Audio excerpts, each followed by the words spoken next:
Welcome back, pals. Now, before we start, I just wanted to say thank you everyone for the support on my last two videos. And I wanted to correct something from my last video, for my perk idea for Andy Barkley.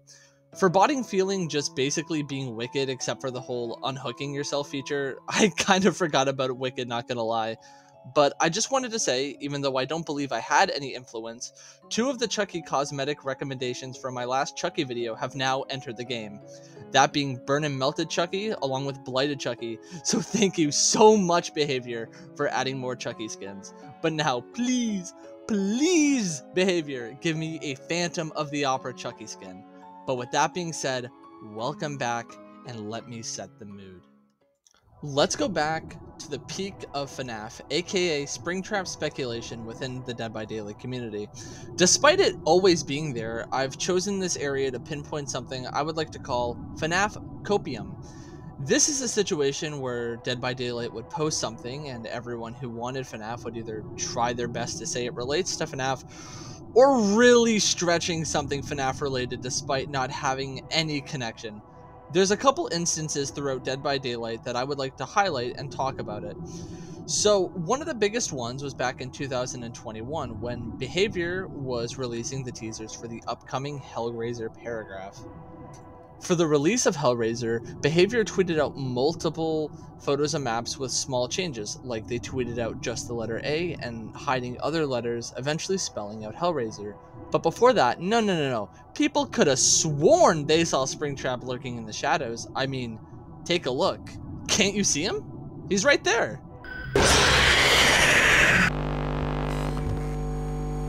But especially with this image, Behavior included something different. They actually added something to the image that's not in the original map. And it's a nail? Wait, do you know who has nails? I mean, obviously, it's nails in Springtrap's Springlock suit, and when you take the audio out of some of the stuff Behavior posted, it spells hell. Well, you know who's involved with nails and hell? Pinhead. Nope, it's William Afton from Five Nights at Freddy's, because he's in hell. Get it?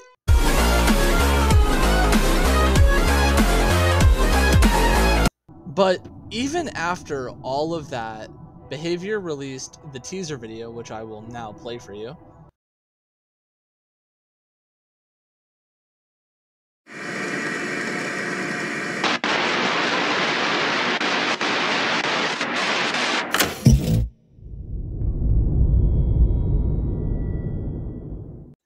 People actually thought that it was still Five Nights at Freddy's because of, well, 1987.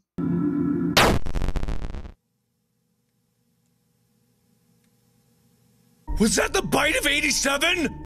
Despite this literally being a scene from the movie, but you can't stop the cope train. Behavior also posted this, which people connected the dots to this. There was also another instance in Behavior's other game, Meet Your Maker, where this screen would show up. A lot of people think it looked similar to the FNaF animatronics and a potential teaser, despite it, actually, you know what? I kind of see it, actually. Despite the peak of the Springtrap and Five Nights at Freddy's rumors starting really hard in 2021, well, about 12 chapters later and some really dedicated fans, there was no question about it. Five Nights at Freddy's was the most highly requested and anticipated chapter in all of Dead by Daylight history. But despite being the most highly anticipated chapter ever in Dead by Daylight, sadly, not everyone wanted Dead by Daylight to collaborate with Five Nights at Freddy's, and some people thought it couldn't happen for some silly reasons that we're going to get into. One of the biggest things that people were afraid of was the influx of children into the Dead by Daylight community. Despite Five Nights at Freddy's being a game about, you know, child murder, I think we can all agree that the game has sort of adopted a community filled with children. I'm not going to act like I wasn't part of it when I was young. I was really into Five Nights at Freddy's. Hello guys, it's me, Austin here, and today I'm going to talk about Five Nights at Freddy's 3. And to be honest, I still kind of am. But I'm extremely excited about this chapter. I've been dreaming about it for quite a while. So I'm really happy to see this chapter happen. But some people are worried that a lot of children coming to Dead by Daylight would cause a lot of problems. As I don't really see that as very possible, but I won't doubt because of the collaboration, Dead by Daylight will be exposed to a much younger audience who might want to play as the characters they enjoy. If we take a look at the two biggest chapters in Dead by Daylight, that being Stranger Things and Resident Evil, that brought more players than the game has ever saw, and it was extremely healthy chapters. Because fans of Stranger Things and Resident Evil wanted to play as their characters within Dead by Daylight. But let's be honest, Five Nights at Freddy's is debatably bigger than those two licenses, and has an extremely large fan base. So I can say with confidence, FNaF will probably bring the most new players that we have ever seen to Dead by Daylight. Hell, they might even rework the tutorial again. But other than worrying about children, there was another huge factor in a lot of reasons people doubted that Dead by Daylight would ever collaborate with Five Nights at Freddy's. And that's because the creator of Five Nights at Freddy's, Scott Cawthon, donated money to anti-LGBTQ conservative parties. And leading to the backlash and controversy that this created, Scott officially retired as the main creator of FNaF, and released this statement that I will have my dyslexic friend read. Before I say anything else, check out this awesome piece of fan art. Pretty amazing stuff, right? I have boxes and boxes of artwork like this from fans that I've saved over the years. I've played to answer as many letters as I could, and I apologize to anyone that I missed somehow. Someday when I have a bigger living room, maybe I'll make a giant collage of all the fan art I've collected. Stuff like this has made it all worthwhile to me over the last 7 years. I've had a blessed, fulfilling, and rich career. I've been shown great kindness, and I've tried to show great kindness in return. I've tried to make some good games, let the debate ensure, and I've witnessed the creation of a possibility the most creative and talented fan base on the planet. But here on the 17th anniversary of the first game trailer, as I realized that I was in my mid-30s when I created the series, and now I'm approaching my mid-40s, I realized that I miss a lot of things that I got to focus on before FNaF became such a successful. I miss making games for my kids, I miss doing it just for fun, and I miss making RPGs even though I stink at it. All of this is to say that I am retiring. I have been shown tremendous love, support over this last week, a lot of which has come from the LGBTQ community. The kindness shown to me has been surreal. Is this the end of FNaF? No. This just means that someone else will eventually be running the show, someone of my choosing and someone that I trust will. We will have to wait and see how it all plays out, but an announcement will be made at some point. I have 6 kids now, although one of them is currently the size of a blueberry.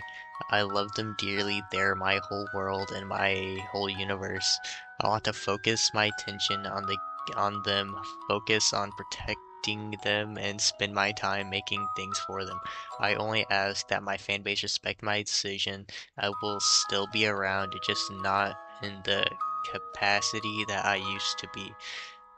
What a blessed career I've had, what wonderful people I've met, and what tremendous blessing to have been able to know all of you. Thank you so much. See you on the flip side. But because of that controversy, a lot of people thought that Behavior would stay away from the license to avoid major controversy. I mean, we saw what happened with the whole Pinhead NFT stuff. But despite the controversy, we know Scott and Behavior were definitely talking. On June 19th, the official Five Nights at Freddy's Twitter account posted plans for the 10th anniversary of Five Nights at Freddy's, highlighting a bunch of special things to celebrate for the 10 years. But what caught most people's eyes was what was on August 6th. There would be a surprise collaboration announcement. A lot of people were speculating on what this could be, and a lot of people tied it down to one of 3 things. Either Fortnite,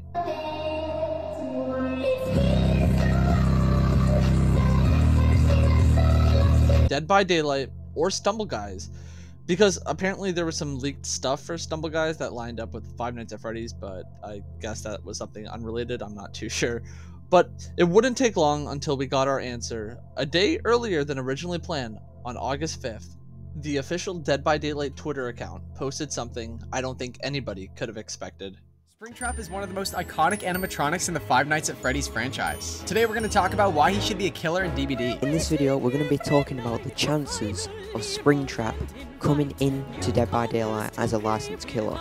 Hello everyone, today I'm going to be talking about Springtrap, and specifically Springtrap in Dead by Daylight. Can this mean that Springtrap is maybe coming to the game? Hello, today I wanted to go over the likelihood of Springtrap actually ever coming to Dead by Daylight. So now, this starts to line up with Springtrap from FNaF Five Nights at Freddy's, if you don't know. Today we're having a Springtrap theory in DBD. Now I need to put it out there, I still don't think that Springtrap is going to be coming out into DBD, and as I said in my last video,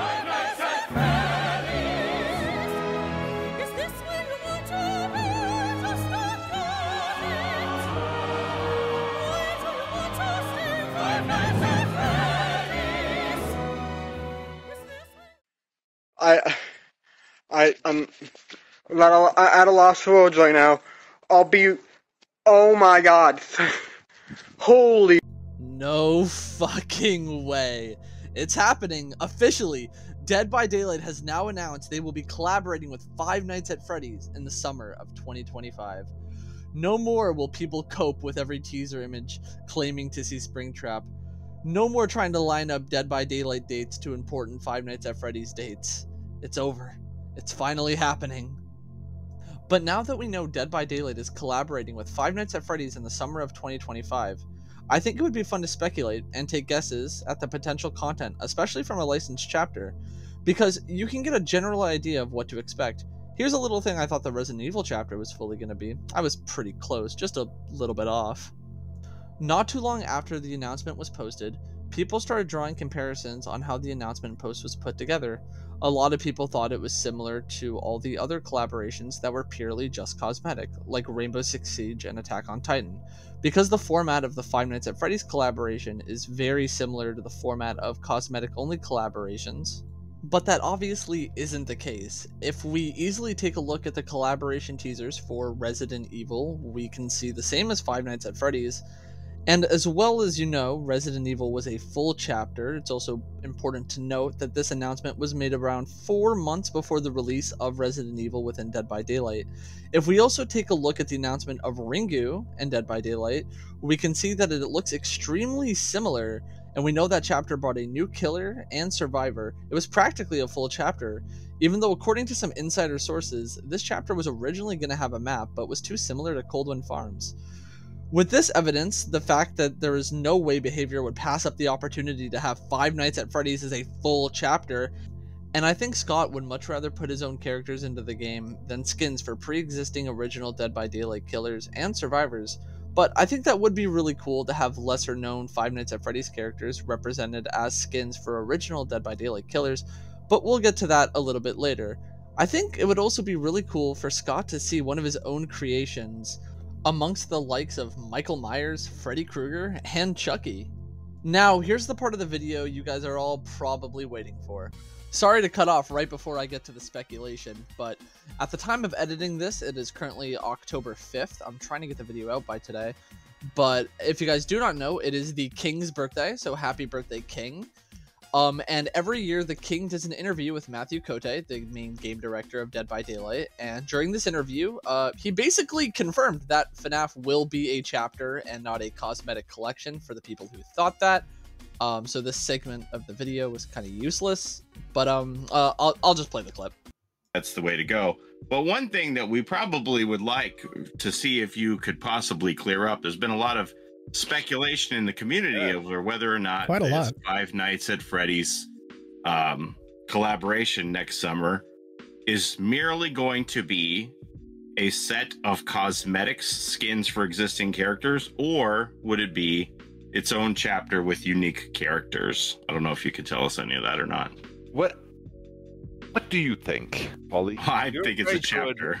At these kind of things. My gut feeling is telling me, my sizable gut is telling me it's a full chapter. Okay. What do you think, King? I agree. I think it could almost be a disservice to the fans if it was just cosmetics and announcing it so early. I think 100% it's a full chapter. I don't know if there's going to be a map. I don't know how those things work, because sometimes we don't get those maps, but I think there's quite a lot of upside, so it'd be a full chapter. Well, I could see like a combo, like Foxy as the Blight as well. That kind of a thing. A Legendary skin for the skins. Blight. That kind of a thing like you did with William Birkin for Resident Evil on the Blight. But my feeling is that if you were to make an announcement this early, it's probably going to be a full chapter. Well, thank you both very much for answering this difficult question. I could possibly answer for you. We're going to be speculating the killer, the survivor, maps, cosmetics, and perks. But before I get started, I just wanted to say that this is all just for speculation and for fun. I'm not really, trying to make something to break Dead by Daylight or something that I think would work. Obviously, I'm taking the game into account, the core design of Dead by Daylight, but some things might be a little OP. These things probably won't come to the game, but it's just for fun speculation. So please keep that in mind. But if you guys like any of the ideas I have, or have other ways to improve my ideas, just please leave them in the comments. I definitely think Five Nights at Freddy's is going to be a full chapter, including a survivor, killer, and a map.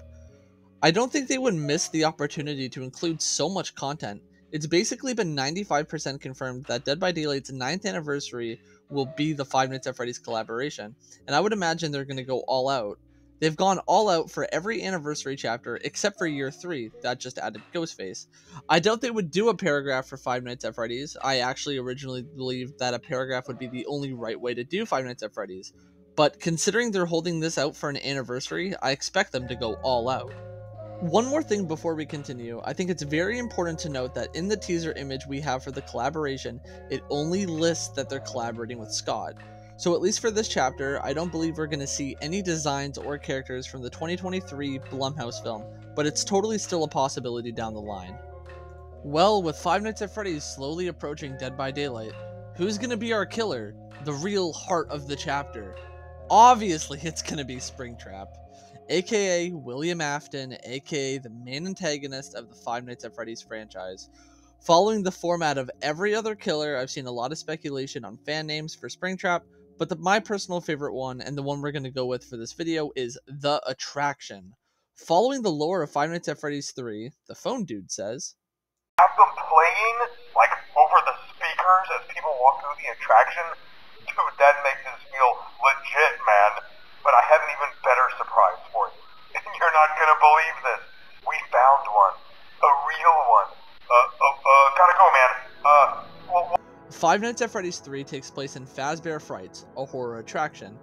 And because they only recovered one animatronic, and the only animatronic they could recover was Springtrap, it makes sense to call him the Attraction, considering he's the main attraction of Fazbear Frights. Now, what's a Dead by Daylight killer without a power? The power that I came up with for the attraction is that there are 5 miniature show stages around the map that are big enough to house one animatronic. When the generator is complete, the show stage will pull back the curtains and an animatronic will exit and patrol the nearby area, chasing survivors if they get a line of sight. The first generator will release no one, the second generator will release Bonnie, the third generator will release Chica, the fourth generator will release Freddy, and the fifth and final generator will release Foxy. Each animatronic will have their own movement speeds and abilities and small little things that, just make them unique, and they will be controlled by AI. Because in the FNaF games, the animatronics get stronger as the night goes on, I feel like it's only right for the attraction to gain more power as the match closes to an end. You could also design this without the use of AI, for example, allowing the attraction to teleport between the animatronics, but also I think just having 4 animatronics on the map might be way too oppressive. So you could, spin your own little idea on what I'm thinking here, but that's just the little concept that I came up with. Also, staying true to the FNaF franchise, I think it would be smart to incorporate jump scares within his power somehow.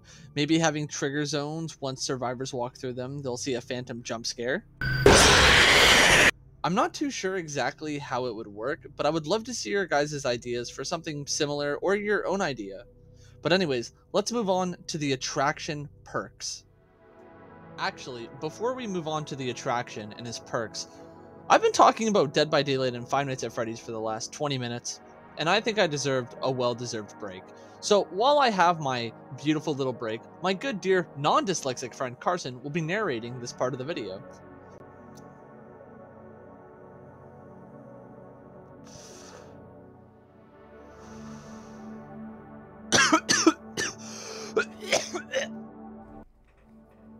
The attraction's perks. Spring locked. When a survivor fails a skill check, the entity will block the generator for 20, 25, and 30 seconds incrementally while it's regressing. Limited power. When a survivor stops powering an exit gate, the progress of the exit gate will start to go down 2, 4, then 6 ticks incrementally per second. Remnant Rage. When a generator is complete, gain a stack of up to 5 stacks. When 1 stack is gained, next time you're chasing a survivor and reach Bloodlust 1, you'll be able to press the active ability that will send the Rage of the Remnant inside the survivor, exposing them for 3, 5, then 7 seconds incrementally. Now moving on to the survivor, I think the obvious choice would be Michael Schmidt, aka Michael Afton, aka the son of William Afton. Would be the obvious choice, but we're not taking anything from the movie into account until we talk about cosmetics. So what will he look like? If I'm not mistaken, within the Five Nights at Freddy's universe, other than the movie, we have actually never seen what Michael looks like, other than a little bit of a silhouette at the end of Sister Location. So what I would expect is a completely original brand new design and look for the character. He's still the character from the games, but his likeness is completely original for Dead by Daylight, sort of like Yoichi and Ellen Ripley and Laurie Strode. Now, moving on to Michael Schmidt's perks, what would they be? But before I explain them, I think Carson did a really good job, so let's have him do it again. Michael Schmidt's perks. Audio Lure. After repairing 25% of a generator, Audio Lure activates. After putting an Audio Lure on a generator, next time you fail a skill check, it will not trigger the noise. Instead, it will trigger on a generator not being worked on. Saving Light. After successfully blinding the killer, your scratch marks are hidden for 25, 30, and 35 seconds incrementally. After use, the perk will go on a 60-second cooldown. 6 AM. After 60% of the endgame collapse has happened, press the active ability button to add 20, 25, then 30% incrementally to the endgame collapse meter. This can only happen once per trial. Moving on to the map. Obviously, the map would be one of the pizzerias, but I fear they're probably too small to be considered a map within Dead by Daylight, especially an indoor map. They could do a hybrid, kind of like how they've done with Bad Hand Preschool, with the main building being related to Five Nights at Freddy's being the pizzeria, and the rest of the map just being townhouses, open space, or a field. But what I think would be the best case is to do Fazbear Frights from FNaF 3, since the location is quite small, you could have it surrounded in the field and town environment. If they do this, I fear I'm never going to see this door the same, because I know they're going to put a fucking God palette in there.